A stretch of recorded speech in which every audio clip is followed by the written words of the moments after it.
hopefully joining your screen. We are tonight.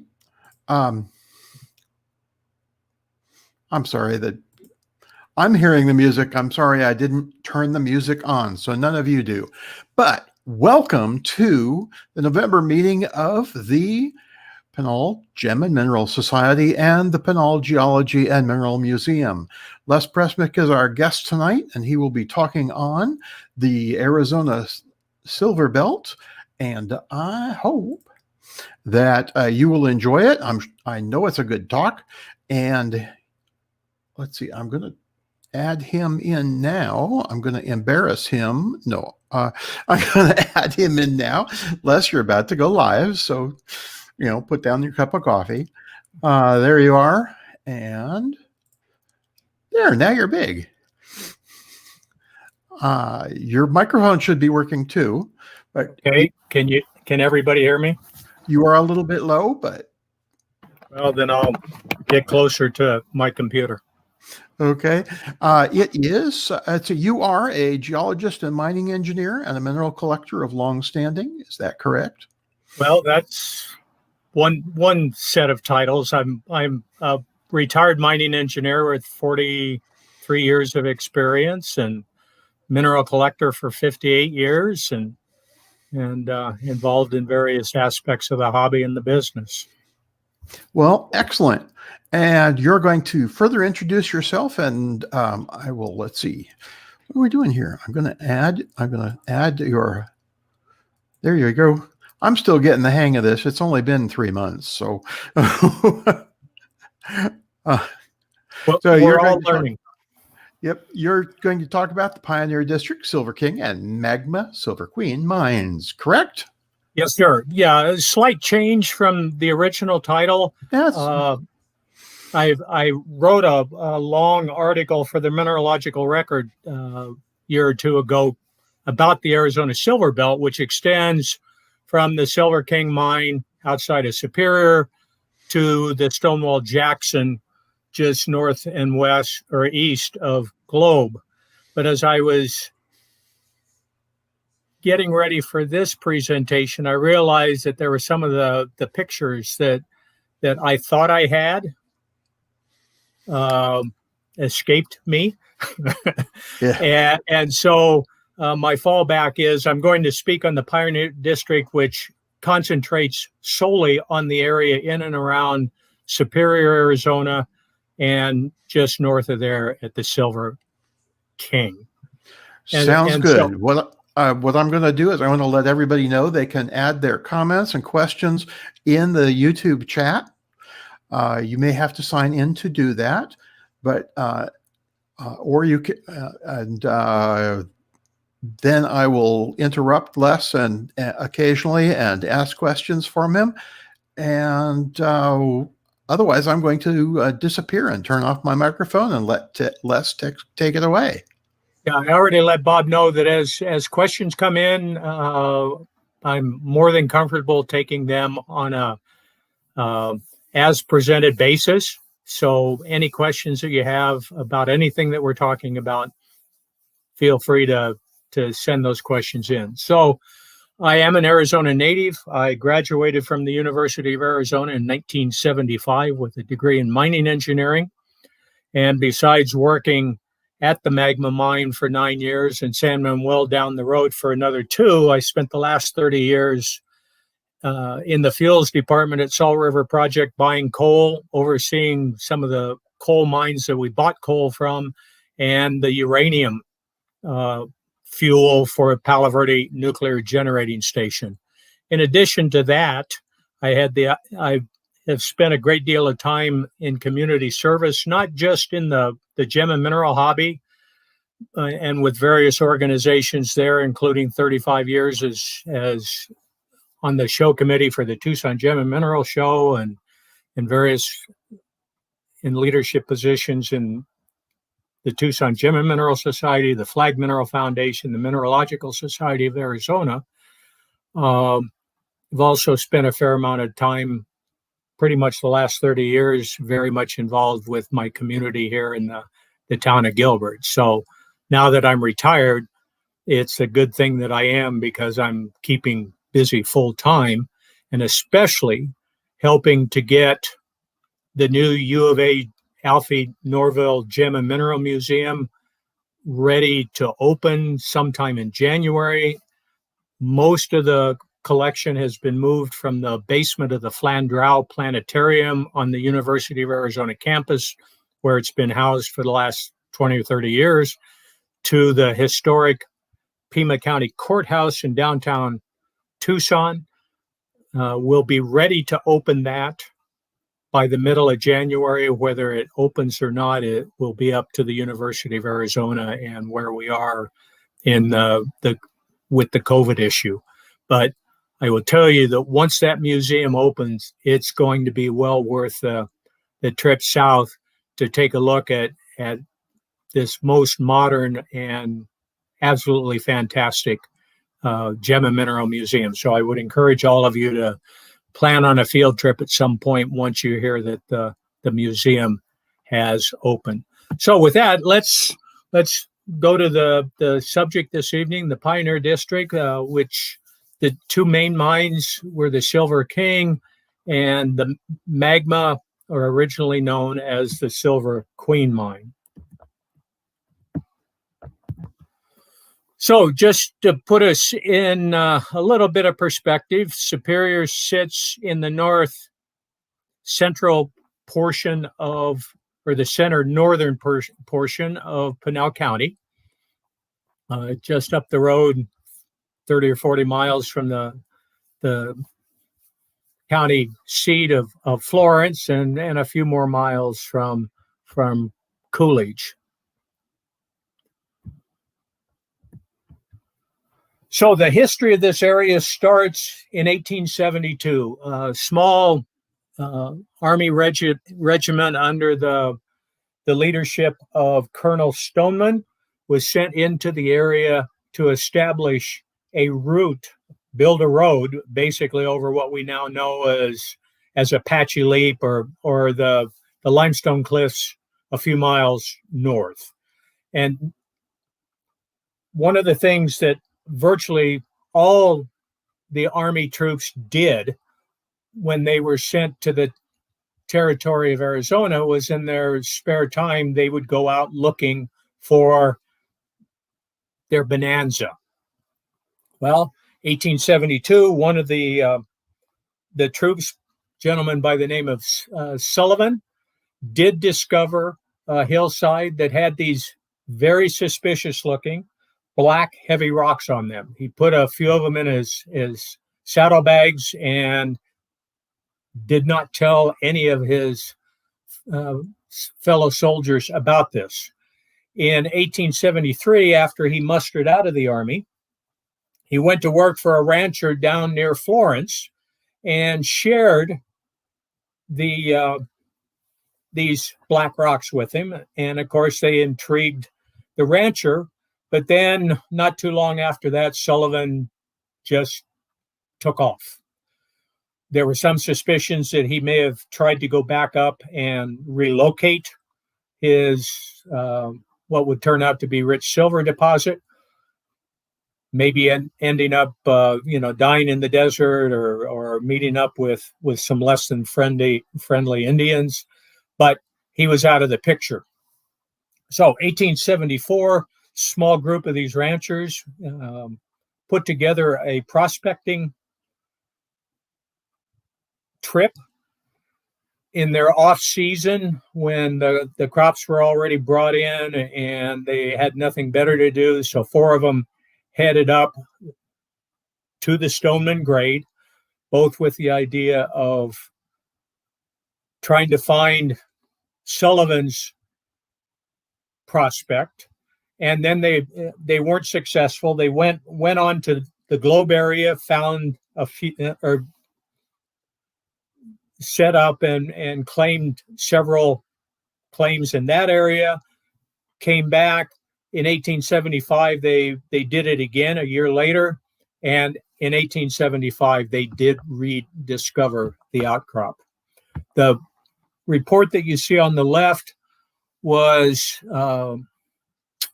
done on the Silver King Mining company about 1880. And so very quickly, the ranchers started to do some development. They started sinking a shaft on this hillside, or at the top of this hill. What was interesting about their early efforts is they when they brought the ore up, they separated out the very shiny material from the dull black material, and thinking that the shiny material was the rich silver, that's what they shipped to the smelter in San Francisco.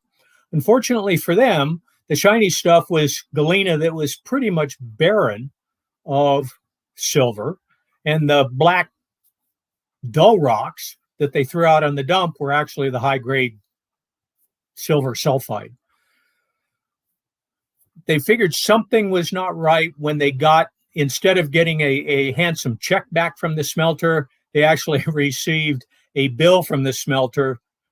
So it actually cost them to send this material all the way to San Francisco and get it smelted. Now, remember, back then, there were no railroads. So they had to haul all of this material by 20 mule team to Yuma, put it on a ship, sail it all the way around the tip of Baja California, and then back up to San Francisco, because that was the closest smelter.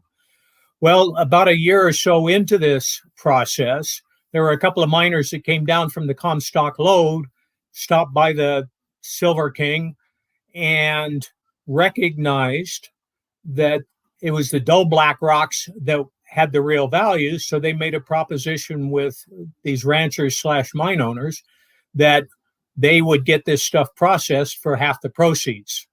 Well, this time, the check coming back from the smelter was indeed a bit richer. Now, by this time, the mining interest in San Francisco caught wind of this and started to make offers to the four owners, the four ranchers that were the original claimants. And one by one, they sold out, because the fear was that this was just going to be a relatively shallow deposit, and you never knew when the ore was going to run out. One other interesting sidelight of the history, they actually found, the first claim that they found in the area was the Silver Queen. And we'll talk about that in a moment. So here's what the photograph on the left, what Silver King looked like in its very early days, 1876, 1877, not much going on. By just 2 years later, the picture that you see on the right, now we have an established mining camp. There's a 2-story building just to the right of center and just below center. That was the mine superintendent's home, and we'll see a picture of that later. That building actually stood up until about 1980. There was a hermit woman that lived there for a number of years in the 60s, 70s, and 1980 or so, and she passed away. And that's why the building was kept in relatively good shape, at least preserved. Unfortunately, not too long after that, somebody decided they wanted to watch it burn, and they set it on fire. That's a shot of that 2-story building in about 1978. As you can see, it was fairly well maintained, relatively speaking, but there were no other buildings in the area. The picture on the left is a shot of the townsite and mill. Again, the 2-story building is to the right center, and the mill and sorting areas are those buildings to the left. Here's a rather handsome shot of some of the employees of the Silver King. I thought it was interesting that they grouped the mining engineers and the mechanics together as the elite group, if you will, of skilled people working at the mine. The photograph on the right is of the mine superintendent's home. This is the ground floor, and of course you see this the stairway going up to the second floor. That's about a 150-pound chunk of probably almost solid silver. There are a couple of stories about the mine superintendent. This mine was so rich that he supposedly had a 3-foot-long silver wire that he fashioned into a hat band and wore it around his cowboy hat as he, went about the mine and then on down to Hastings and various other places. And at one time, the store owner down at Hastings asked for a small chunk of silver ore. And he asked 2 or 3 times, and then finally, a 100-pound chunk of almost solid silver showed up on his doorstep as a gift from the mine superintendent.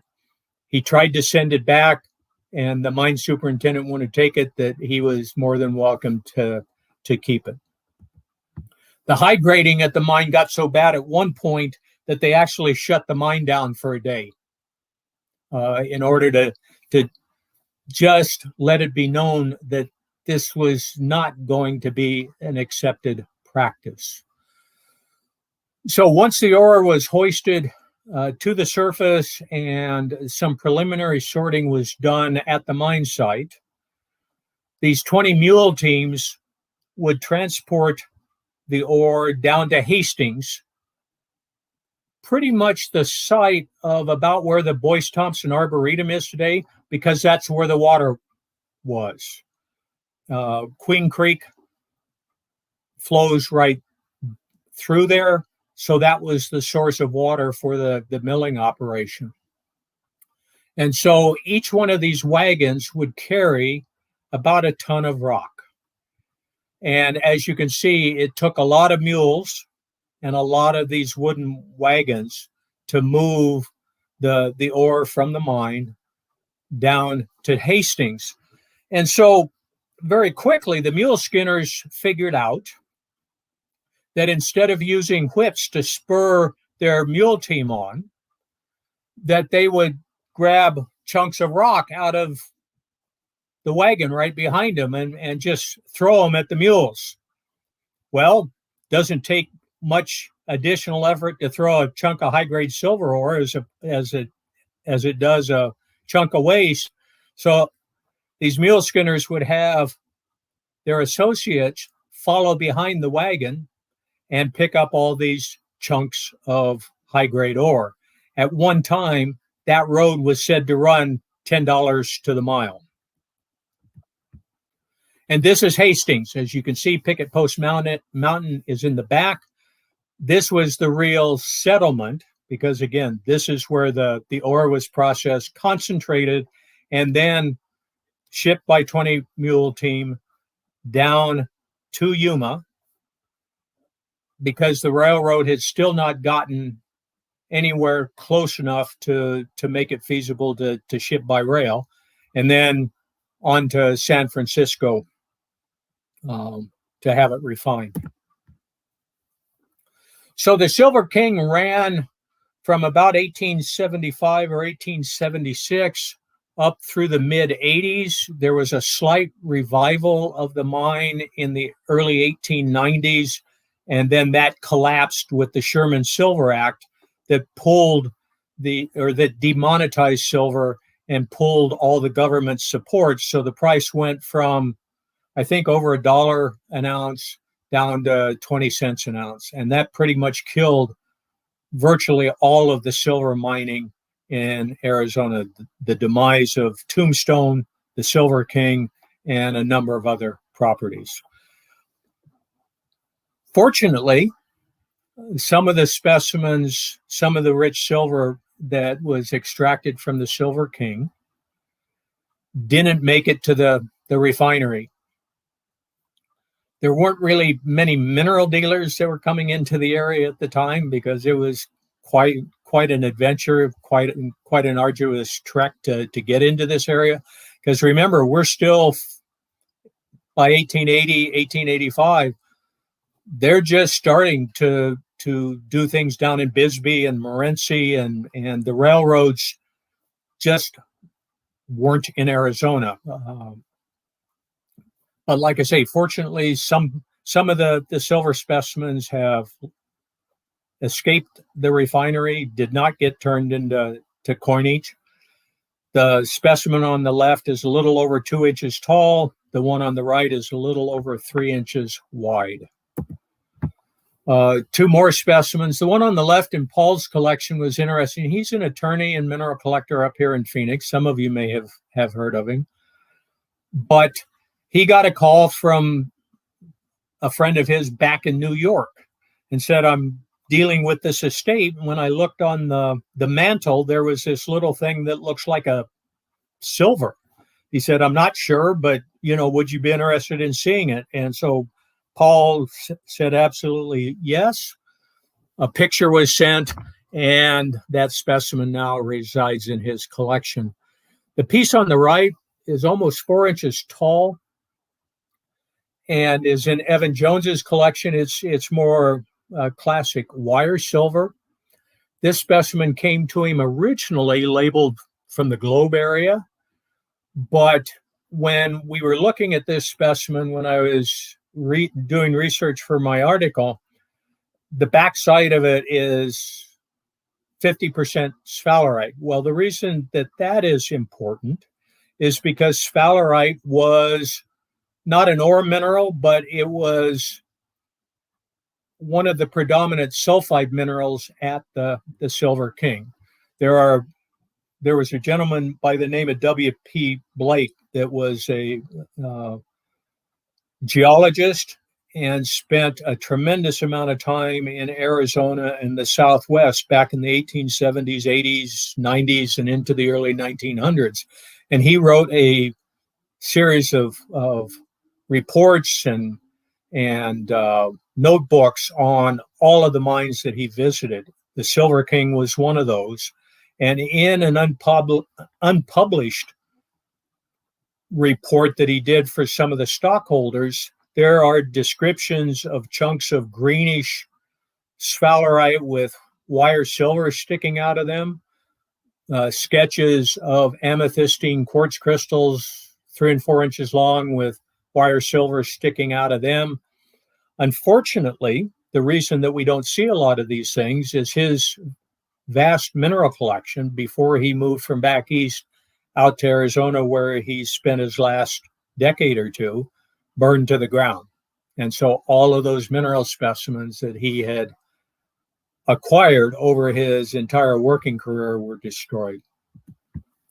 Two more silvers. The one on the left is about 2.5 inches tall from Barb Munchin's collection. She's a collector down in Tucson. The one on the right is about 2.5 inches tall. That's one that we have in our collection. As you can see, a lot of the Silver King silvers are these nice, what we call herringbone type crystallization.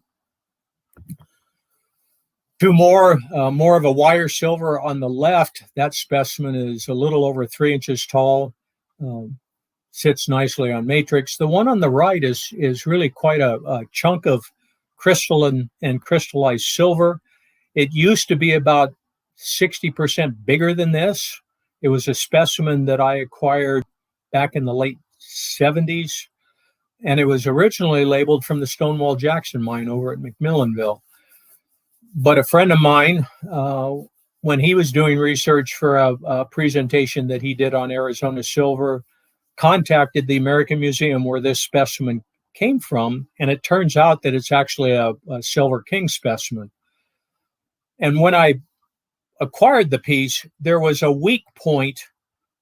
I'll call it in about the center of the specimen, but weight-wise, this is about 40% of the piece, and the other one is about 60% of the piece. And originally, I had sold this specimen to the Arizona Sonora Desert Museum, but then later I went back and I decided I liked this one because of the crystallization is a little bit nicer, and was able to swap the two, and I got this one back. There are other minerals that occurred at the Silver King. Stromayerite was actually the main ore mineral. Stromayerite is the silver analog of bornite, bornite being the very rich copper iron sulfide. Sturmierite is copper silver sulfide. But there were other minerals, very few of which have been preserved. This is the only acanthite after pyrargyrite that I know of in Evan Jones' collection. That's about 2 inches tall. The acanthite with calcite is in our collection, again, about 2 inches tall. That came to me 40 plus years ago at the Tucson show, had a little handwritten label on it, said Silver King, Arizona, USA. And it was from a European collection. And nobody could figure out an alternative locality to it. So the label has stuck, and I'm certainly pleased to have it from the Silver King. So I mentioned the Silver Queen. That was actually the first claim that the Florence ranchers located in the area. The first 200 or 300 feet, relatively high-grade silver.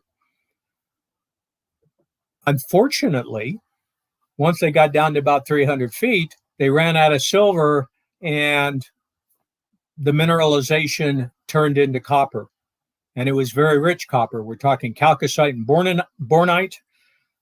Pure chalcocite is 78% copper. But in 1875, that was not ore, because it cost way more to mine it, ship it again to San Francisco or Wales, Scotland, because that's where the other copper smelter was, than it was to, you just couldn't make money at it. The photograph on the right is of what we believe is one of the original ore buckets from the Silver Queen.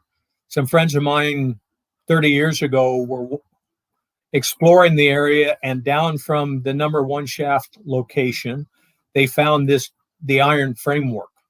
And I was more than happy to buy it from them. We donated it to the Arizona Mining and Mineral Museum, and it sits in one of their collections in storage as we speak. Mason Coggin, who was the director of the department at the time I donated it, put the wood sheaths back in it to more closely resemble what it looked like when it was actually functioning.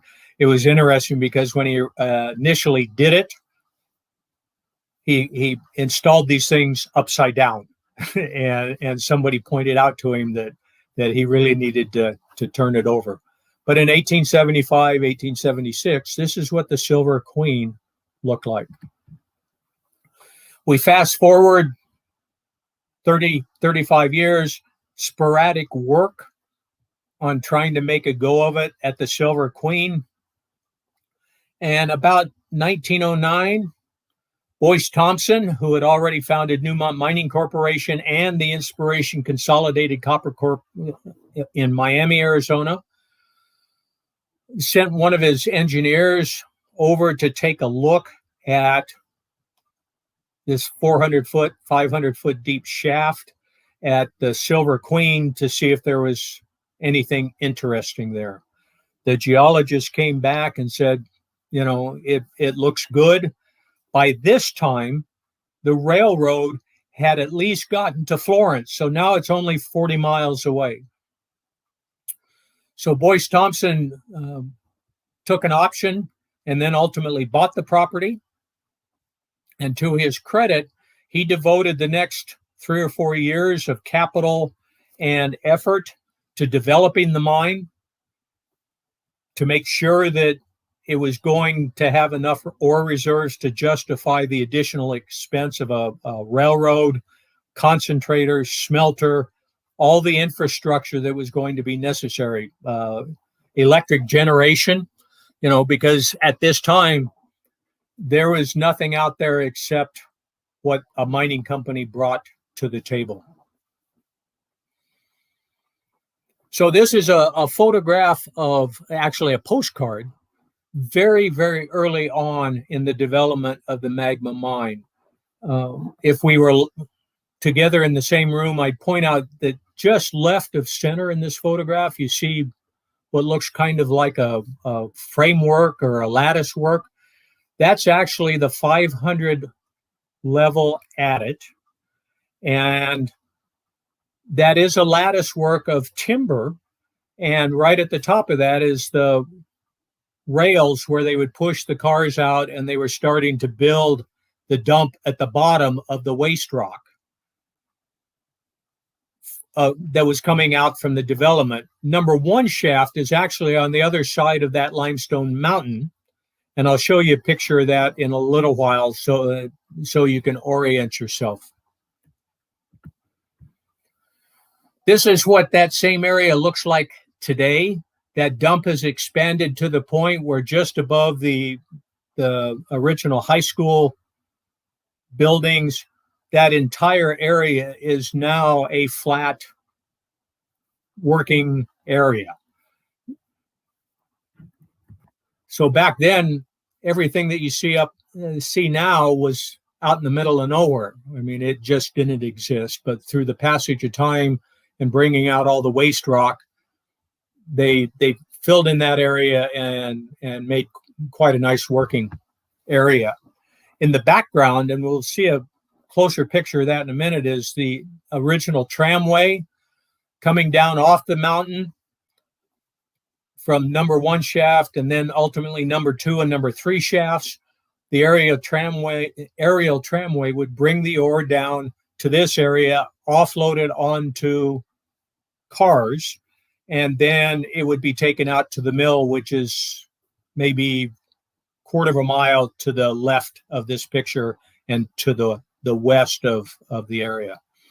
The other thing, right in the center of the picture, you'll see what appears to be a road cut or some sort of cut. That's actually the LS&A, the Lake Superior in Arizona mine. And the Lake Superior in Arizona was owned by the Calumet and Arizona Mining Company. These were Michigan copper interests that came out and got involved with the Irish mag mine in Bisbee. And they also mined the LS&A down to about the 1,600 foot level as a gold mine. No copper. The copper was all leached out or non-existent, but it was a relatively successful gold mine. The specimen on the right is a piece that came out of the Michigan Tech collection, and it was part of the we'd call him a comptroller today, or the chief accountant, but he was the chief clerk for the Calumet and Hecla Mining Company, and also for Calumet in Arizona and the LS&A. And when his collection was donated to Michigan Tech, it was described as the finest private collection of Michigan minerals, Upper Peninsula minerals, in existence. Well, he also had a few things like this that the former director, Stan Dial, put on display with the idea of enticing me somehow to trade for it, which I was more than happy to do a few years later. It's the only gold specimen that I know that exists from the LS&A. So a little bit of the geology. As I mentioned, I'm a mining engineer, but mining engineers take a fair amount of geology, but so I can speak intelligently on the geology of the magma mine in this area for about 2 minutes, and then we'll go on to other topics. But the picture on the right are the ore bins of the LS&A, and what's important about this picture is that it also shows the contact of the footwall quartzite and the hanging wall Martin limestone. Now at depth, you go down 2,500 feet, and that's where the copper mineralization begins. And for the magma mine, the replacement beds in the Martin, Naco, and Escabrosa limestones are what sustained the mine for about the final 20 years of its productive life. So very similar to the limestone beds in Bisbee and other places that became the receptive hosts for these mineralizing solutions that came up from depth. It now appears that the ore body that the Resolution Copper Corporation is working on and hoping to mine from. The bottom of our replacement beds were about 4,100 feet. The top of the Resolution ore body is 6,000 feet. And so they've got a lot of technological issues to deal with, but they seem to be willing to spend ultimately $5 or $6 billion before they produce their first ton of ore. And ultimately, capital spending at the mine will be over $10 billion. They've already spent, I think, $3 billion, and they're still not close to having a mill or enough infrastructure to actually start mining. So the picture on the left, about just slightly below center is the Troy quartzite. That forms the base rock of pretty much the replacement mineralization at the Magma mine. And then as you go up, it's the Martin Escabros. I'm sorry, it's the Martin Escabros and then Naco on top.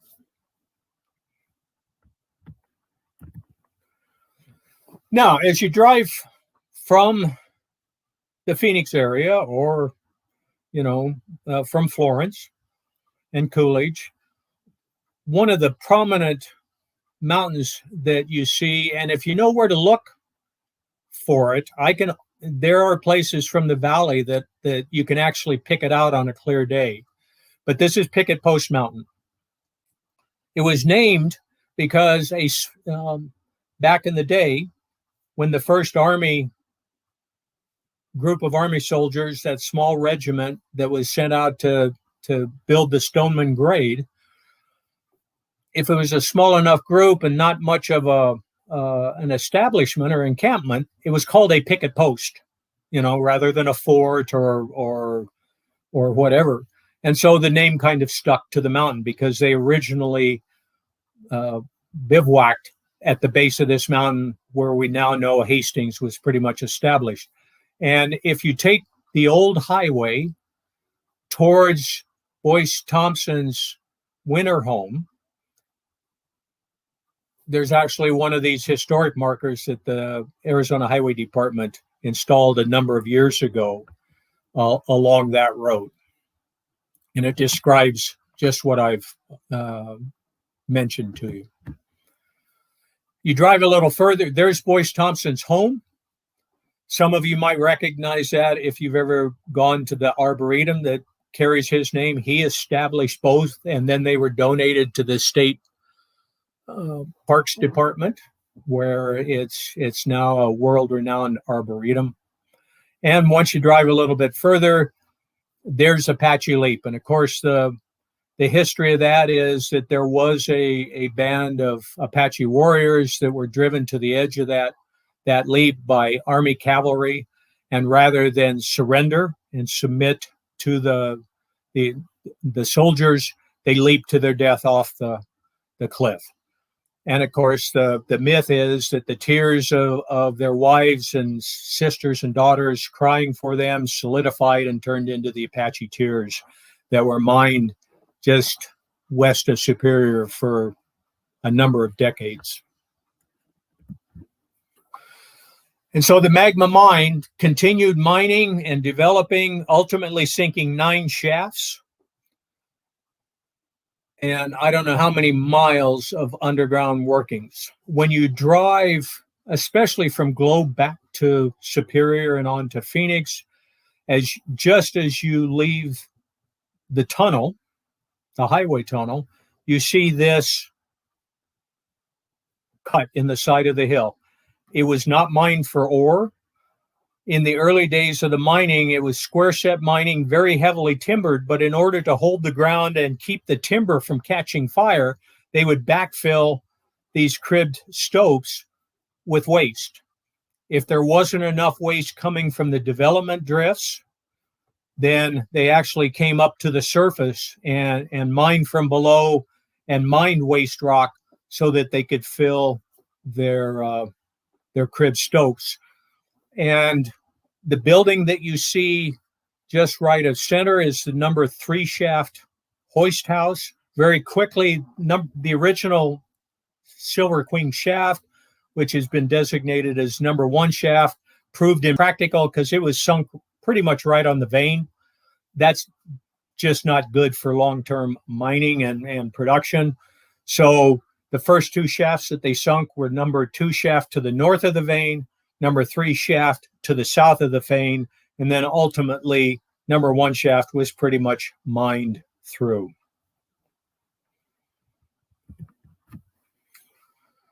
It was a very hot mine. 4,100 level of the number 9 shaft. Virgin rock temperature was 150 degrees.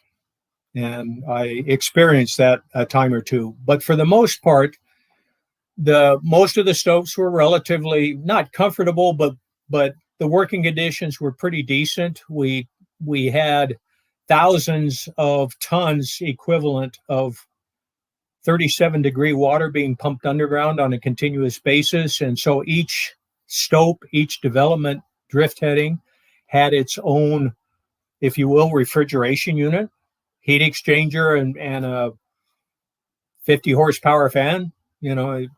Blow all the windows out of your house if you tried to use that on your home.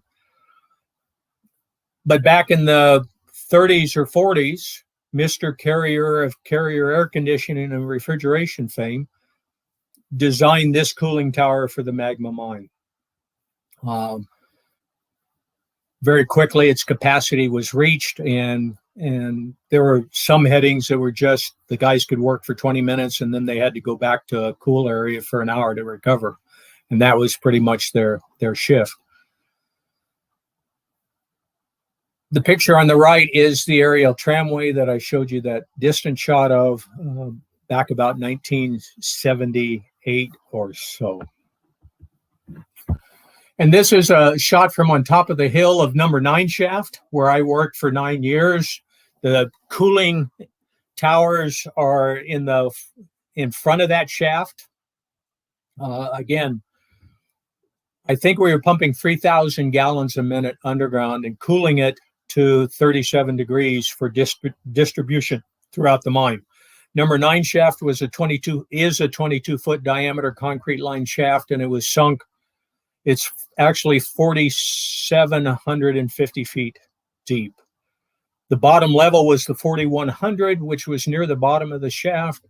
The difference is, nomenclature is that you start counting from the collar of the shaft down. So the 100 feet down, if that's the first level, that's the 100-foot level or first level, whatever. But there was about a 500 or 600 foot elevation difference between the old side of the mine and number 9 shaft. So to keep the nomenclature the same, because the levels that were being driven, at least down to 3,600, were all driven from the old side of the mine and connected up with number 9 shaft. So it didn't make much sense to break through from the 3,600 from the old side into number 9 shaft and then immediately call it something else. And so just one of the interesting nuances of the mining at number 9 shaft. Gentleman on the right, co-worker and friend of mine, he's standing in one of the stopes. This is actually a crosscut, and I'll show you a map explaining this, but in the replacement beds, we would drive an east-west crosscut, 10 feet wide and generally 20 feet high. So he's actually standing on timber, a wooden floor, and there's 10 feet open underneath him. That kind of circular thing that you see on the left lower corner is what we call a vent bag or flexoid. That's where the cool air would be pumped into these stopes. Everything was heavily timbered. They were 9 or 10 foot tall posts, 10 foot caps. And once we mined a 10 by 20 foot heading to the waste boundary, we'd fill it back up with cement rich tailings, or the ground waste material from the concentration process, fill that panel up, And then that allowed us to mine next to it and achieve as close to 100% extraction of the ore body as possible. And so this is what the replacement bed in the Escabrosa limestone looked like. This was what we called our seabed. It was the largest replacement bed. So each one of those little squares on the left-hand photograph is a 10 by 10 foot heading. On the right, you see about not just above center. That's the east-west heading, crosscut, and then we would drive north-south panels out of that until we had extracted the entire ore body. Once we extracted everything on, let's say, the 3,400 level, we would drop down 20 feet and do it again. And that's what you see in that left-hand photograph, why there are squares, not just on the main level, but below. And so the mining all took place underhand. And that was to take advantage of, once you put in all of this timber, we could eliminate some of the timber as we mined underneath. This is what the Magma Mine looks like today. When you drive up to the top of Devil's Canyon at Oak Flats, you'll see this road that says Magma Mine Road. If you drive up to it, you can get close enough to take this photograph. Number 9 shaft is in the background. Resolution sunk number 10 shaft to access the potential ore body. And I say that because until you can mine it, bring it out of the ground, and make money at it, it is not ore. It's just a interesting geologic structure or a mineralized body. They bottomed number 10 shaft out, I want to say around 6,500 feet, somewhere in that vicinity. They started a year or so ago deepening number 9 shaft from 4,600 feet to take it down to the porphyry body as well. And so now some of the minerals. Magma was a high-grade copper operation throughout its entire life. But again, it required a lot of timbering. It was expensive. It was very labor-intensive. Fortunately, there were miners that preserved some of the crystals. Even though chalcocite was one of our predominant ore minerals, it very, very rarely crystallized. There was one small pocket in a stope. We all thought it was hematite because the gangue material was hematite, and the face looked like solid hematite until the assays came back and they were showing 20% copper, which was even high grade for magma. And there was one small pocket of these crystals that originally we thought were just hematite, but once they found out that they were chalcocite, I had to pay the price, but that's okay. We also saw occasional chalcocite coatings on pyrite. A colloquial name for that is ducktownite, and that particular specimen is just a hair over 2 inches high, so the main crystal is over an inch. The crystals on the left, that chalcocite crystal, the longest crystal is approaching an inch. Interestingly enough, even though magma was always a sulfide ore body, primary sulfides, occasionally we would find a bit of native copper. And on the deepest level, where the 4,100 level crossed the magma vein, our geologists found a few crystallized native coppers, of all things. Most of the specimens that we see recovered from the magma mine really came out in the last, well, from about 1975 on. There was a group of geologists and one or two mining engineers besides myself and a few of the other production folks that had an interest. And so besides the miners, a few miners were ardent collectors. But there really wasn't much before about 1958. That's when the great barites and pyrites were hit, except for this specimen. It's a tetrahedrite on quartz. Those are tetrahedrite crystals. This came out of the collection of E.O. Stratton. He was a miner, rancher, promoter back from about 1880 to 1920 here in Arizona. His collection was preserved, but hidden away until about 15 years ago. And when it came onto the market, there were a number of nice Bisbee things and a few other oddball things, including this single tetrahedrite on quartz. So the mining for the first 50 years was in the magma vein, a vertical vein up to 20 and 30 feet thick. This is where all the square setting was taking place. And there was a smaller parallel vein called the Kerner vein that was mined for a while. And when the miners went into their stope one day after a blast, and I talked to one of the miners because he was still working at the mine, he said it looked like there was all this corrugated tin hanging down from the back of the stope. Well, it turned out that it was sheet silver. Now, the romance of the story is that once the mine management found out about it, they hauled all of this material out in sample sacks and carried it directly to the smelter. Well, the fact of the matter is that wasn't as much for security as it was for the fact that if they'd sent it through the mill, they would have lost all the silver, because silver, like native copper, doesn't crush, and milling requires crushing. And so they were really wanting to make sure that by taking it directly to the smelter that they would be able to recover all of the silver. Chalcopyrite was our prime ore mineral. Some interesting forms. The bubbly version on the left resembles classic material out of England. There were some crystallized chalcopyrites. That's the specimen on the right is actually almost 3 inches left to right. It's a huge crystalline mass. I wouldn't call it a chalcopyrite crystal, but interestingly enough, those black crystals on top are sphalerite.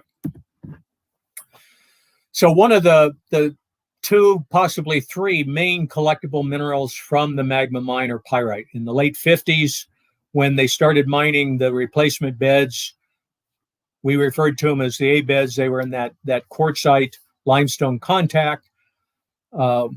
Magma became at least nationally renowned for its fine pyrites. Crystals up to 2 inches across, pyritohedrons. The miniature on the right is 2.5 inches. Those are inch-plus crystals. The single pyritohedron on the right is almost 2 inches in diameter. And there was a bit of manganese at the mine.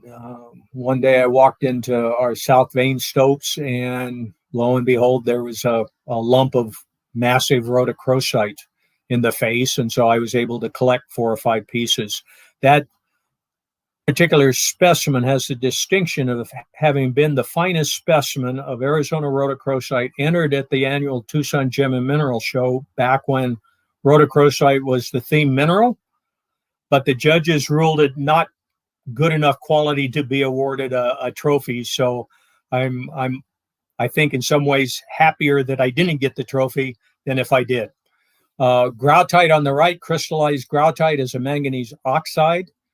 And once we recognized what it was and identified it, I've seen it on specimens from 3 or 4 locations throughout the mine. As we would get right at the ore waste contact, right up against the limestone, occasionally we'd see this manganese. Gypsum, because of the sulfide mineralization and some of the interaction with the limestones, it would occasionally produce gypsum crystals. The piece on the right came out in 1980. Very attractive bow tie looking set of crystals that are about 2.5 inches wide on a 1-inch barite crystal. The gypsum specimen on the right, those crystals, the longest crystal is about 3 inches across or in length on crystallized calcite matrix. And so the second, or one of the other collectible species from magma is calcite. 2.5-inch doubly terminated crystal on the left.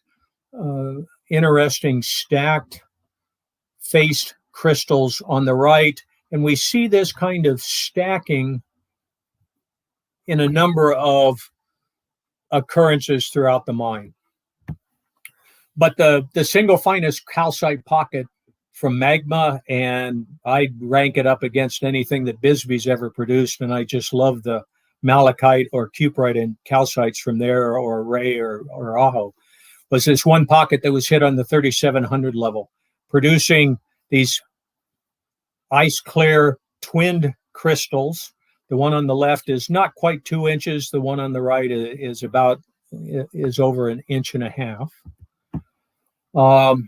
Crystal on the left is a bit over an inch on a piece of matrix. The one on the right is 3 inches across. This is one of the ones that I collected. I was the level boss, and I missed this pocket by 8 hours. They hit it on day shift, so by 9 o'clock they barred down and thrown out the entire pocket. Some of the specimens were saved, most were not. This piece, the main crystal, is about an inch and a half left to right. But some of the other calcite occurrences that I was able to collect over the next few years, 3500. This was a specimen that I sold to a friend of mine, Rich Barnes, and then a number of years later, when he sold his collection to me, I was able to get it back. Series of water courses from the 3440 level down to the 3512 level. This water course produced crystals of this kind of shape, kind of a wheat sheave type shape. Whenever we hit it, my first experience was on the 3512 level of the 352C stope. Then we hit it twice on the 3440 level and once on the 3460 level. And each one of those pockets was slightly different. Specimen on the left is another one of those with that kind of stair-step stacking. And the one on the right is just a nice calcite specimen on black hematite, pieces about 3.5 inches left to right. More calcites, one from the 4100 level on a plate of chalcopyrite, and some rounded rhombohedrons. When a friend of mine first collected those, we were kind of hoping that they were smithsonites, but of course they turned out to be calcites. And here's the prime mineral from that Magma is most famous for.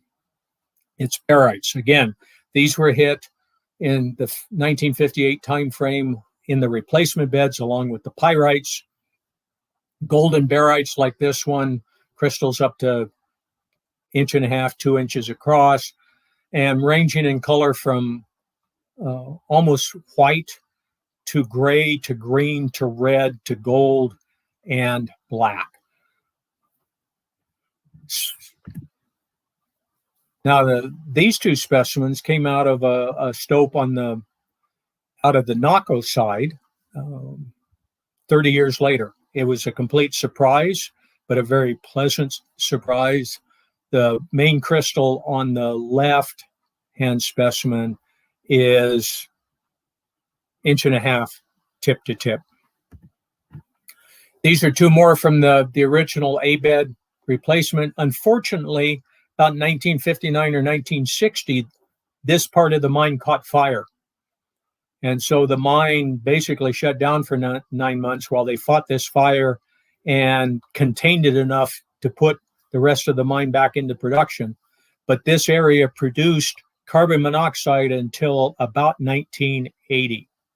And even though there was probably a lot of good ore still left there, the risk of opening that area up and a flash fire starting and the whole thing starting over again just wasn't worth it. And besides that, the infrastructure of the mine had moved beyond it. But you can see that specimen on the right, that main crystal, is almost 2 inches. Two more from the 3600, golden crystal on the left, about 1.25 inches wide. What was interesting about this pocket was up to about the size of this one on the left, the crystals could be golden. But once they got much larger, and I think it's due to included pyrite, they turned black. The specimen on the right, however, you've got 2 golden crystals on sitting behind the much larger, almost black crystal. We have one crystal in Paula's collection, like the one on the left, that's half black, half golden. Les? Yeah. I have a question. You've used the Sure. you've used the word several times, but we have a question. What is a stoke? Well, actually, the word is stope. Stope? So there are 2 major working headings in the mine. One is the drift, a drift heading or a development heading. So a drift heading, a drift is basically the access to get you to the ore. All right. So from number 9 shaft, you're driving through limestone, you're driving a drift. Once you get to the ore body, you establish that east-west crosscut, and that east-west crosscut and the level that you're mining the ore from, that now becomes a stope. And so the stopes were named at Magma based on which bed that they were in. So what you see in front of you is the 3600 4D stope. We had 5 replacement horizons, A, B, C, D, and E. The main ones that we were mining towards the end were the C, D, and E. So as soon as you saw the name of a stope, you knew which replacement area that you were in.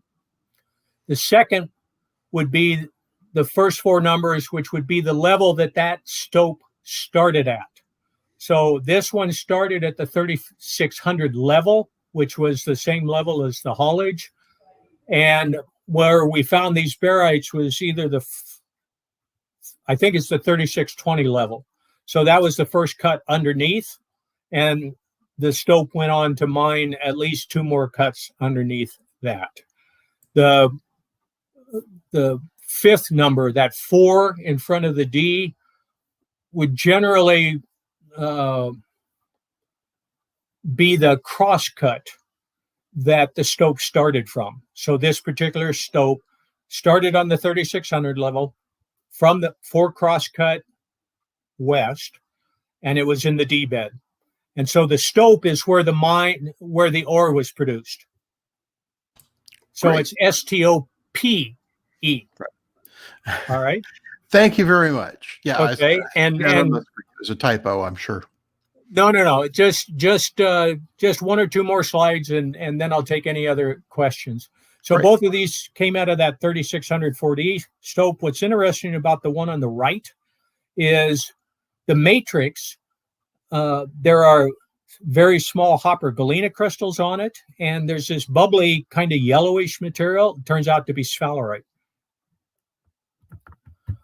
And this is my last slide. This is the largest single barite specimen I know of from the mine. It's 10 inches left to right. The crystals average about 5/8 or 3/4 of an inch. You know, one of these that came out of the 3000 bed back 1958, 59, and a friend of mine ran onto it and then very magnanimously traded it to me and extracted a few nice things from me for the privilege. And so with that, are there any questions?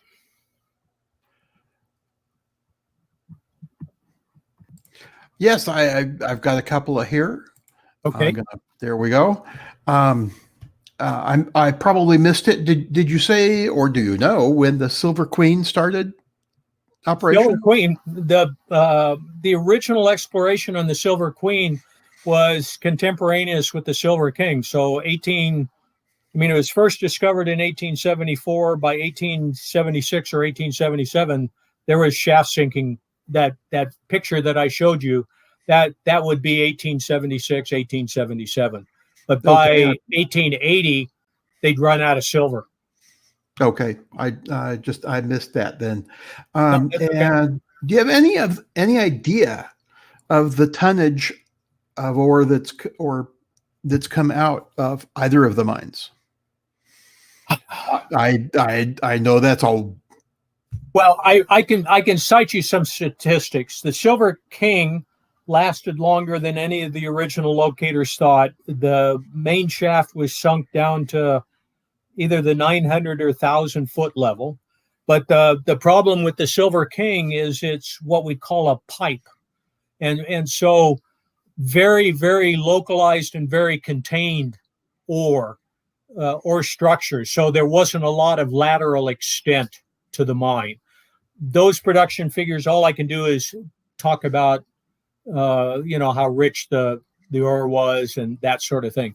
At Magma, and actually I should have researched or I should have some of these numbers, but during the time that I was there, we were producing 3,000 tons a day of 5% copper. And I want to, so 5% copper and something on the order of, well, let me give you this number. We produced 8 million pounds of copper a month, 90,000 ounces of silver. No, 1 million ounces of silver and 90,000 ounces of gold a month. I think those are the numbers. And so there were always stories that Magma wasn't really a copper mine; it was a gold and silver mine. that was not the case. It was fairly high in gold and silver, and the gold and silver credits could be significant, as much as 25 or 30 cents a pound per pound of copper. So if you're producing 8 million pounds of copper and 30 cents of that is gold and silver, that's a fair chunk of change. There are mines like Bingham Canyon in Utah that is as much a gold mine as it is a copper mine. Freeport, Indonesia's mine at Tembagapura on the island of Irian Jaya, there are months that they produce all of their copper for zero at no cost because the gold is paying for the entire operation. Okay.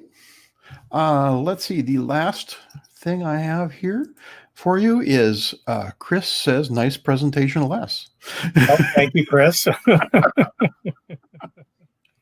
All right. I thank you very much, Les. I'll let you Quite go. welcome. And enjoy the rest of your evening. And I'll say goodbye to everybody here and let them know what's coming up. All right. All right. Thanks again, Bob. Thank you. All right. This has been the Pinal Gem and Mineral Society monthly meeting for November 2020 and the Pinal Geology and Mineral Museum monthly meeting for November 2020. I'm Bob, and I'm your host for these meetings. We will have another one on December 16th. We don't, at the same time, same channel, 7 o'clock Arizona time, which is for this time of year, is 7 o'clock for Mountain Time as well. We don't have a speaker to announce tonight, but we hope to have one soon, right, Tish? I will see you all next month and online in between. Thank you for watching. I really appreciate your coming. Good night, everybody.